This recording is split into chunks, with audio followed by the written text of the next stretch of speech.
Ndugu mtazamaji wa BM Media, karibu sana katika chaneli yako pendwa. Leo tunakuletea simulizi ya Msamaria Mwema, hadithi iliyosimuliwa na Yesu Kristo mwenyewe na jinsi inavyohusiana na jamii yetu ya sasa. Yesu, akiwa amezungukwa na umati wa watu, alisimulia hadithi hii ili kufafanua maana ya jirani. Mtu mmoja alikuwa akishuka kutoka Yerusalemu kwenda Yeriko na akavamiwa na wanyang'anyi. Walimpiga, wakamwacha akiwa amejeruhiwa vibaya na kumwacha karibu na kufa. Barabara kutoka Yerusalemu kwenda Yeriko ilikuwa na sifa mbaya kwa kuwa na wanyang'anyi. Hali hii inaweza kufananishwa na maeneo mengi katika jamii yetu ambapo watu wanahisi hawako salama kutokana na uhalifu. Baadaye, kuhani alipita njia hiyo hiyo, lakini alipomwona mtu huyo, alipita upande mwingine. Vivyo hivyo, Mlawi alipita na pia alifanya vivyo hivyo. Hawa watu ambao walikuwa na wajibu wa kuonyesha huruma na msaada, walichagua kupuuza mateso ya mwenzao. Hali hii inaakisi tabia ya watu wengi katika jamii yetu ambao hupuuza shida za wengine,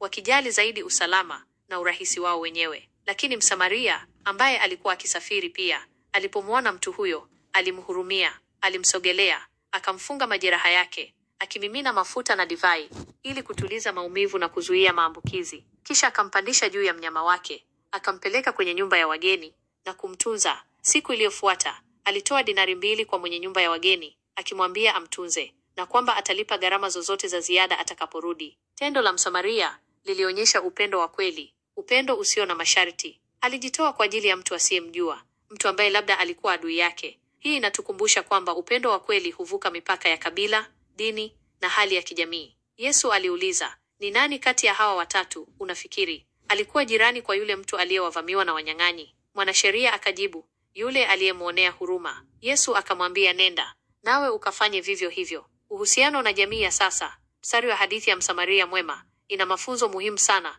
kwa jamii yetu ya sasa. Inatufundisha kinyota upendo na huruma. Mstari wa Msamaria alionyesha upendo na huruma kwa mtu ambaye hakuwa na uhusiano naye. Katika jamii yetu, tunapaswa kuonyesha upendo na huruma kwa watu wote bila kujali kabila, dini au hali yao. Wajibu wa kusaidiana. Mstari wa Msamaria alichukua hatua ya kumsaidia mtu aliyekuwa katika shida. Tunapaswa kuwa tayari kuwasaidia wale wanaohitaji, hata kama inamaanisha kujitoa kwa ajili yao. Kuvunja mipaka. Mstari wa Msamaria na mtu aliyesaidiwa walikuwa na uhusiano mbaya sana. Hivyo Msamaria alivunja mipaka ya chuki ili kumsaidia aliyekuwa anahitaji msaada. Hivyo jamii inapaswa kuvunja mipaka ya chuki, ubaguzi na ukabila ili kusaidiana. Kujali jirani. Mstari wa Naiwabu. Yesu alitufundisha kwamba jirani yetu ni mtu yeyote anayehitaji msaada wetu. Tunapaswa kujali majirani zetu, hata kama ni watu ambao hatuwajui. Matendo siyo maneno. Hadithi hii inasisitiza umuhimu wa matendo kuliko maneno.